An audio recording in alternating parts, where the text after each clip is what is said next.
Well, it's exceptionally frustrating because the children's cancer is not adult cancer in small bodies. It is a unique set of diseases.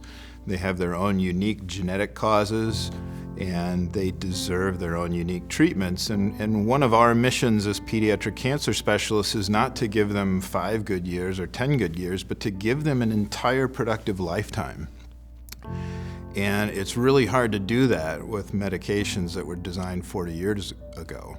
So, we hear a lot about the cancer moonshot and precision therapy and personalized medicine, but if we're going to really do that for children that have cancer, we need so much work to be done to create medications or amend current medications in a way that's going to treat the children's disease specifically and not just cross our fingers for a happy byproduct from an adult drug. And oftentimes these archaic drugs have a wide range of side effects. So we have more sophisticated ways of genetic testing, of providing other medications that can block those side effects. So we encourage every family, if there's something that just doesn't seem right about your child, something that this medicine is causing that is affecting their day-to-day life, you need to let us know. We adjust dosing, we can do additional testing. Sometimes we can't remove that medication completely, but we can mitigate the side effects that their children experience, hopefully in the short term and then in the long term, because some of the effects can last a lifetime. One of the other things I think that families should not feel afraid to do is ask the same questions over and over and over, because you get so much information. It's, drinking from a fire hose. It's just too much. And you go online and you get a completely different set of information that, is coming from all types of social media and medical sites and things. So, ask your care team, ask your physicians, your nurses, ask them the same questions over and over and over until you feel comfortable about the answers and why they're recommending the particular course of action that you're going through.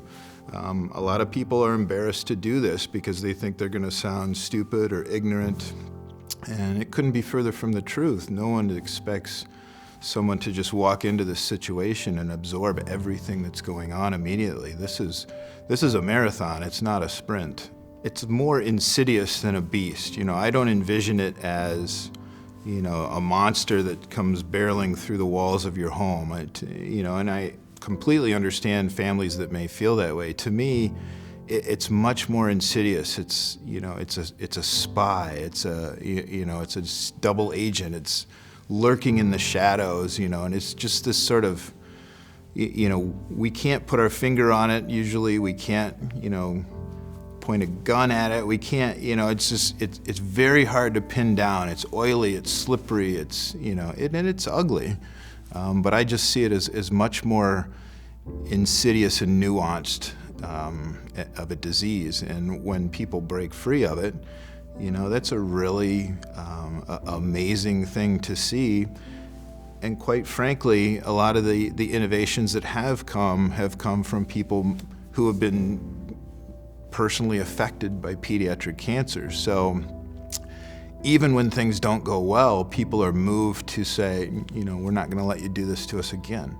And that's where, especially in the current funding climate, the philanthropy and the bake sales and the events are driving a tremendous amount of innovation and supporting a great new cadre of young investigators with excellent ideas specifically for children's cancers. So necessity is the mother of invention, and we need it to spur us on in some ways.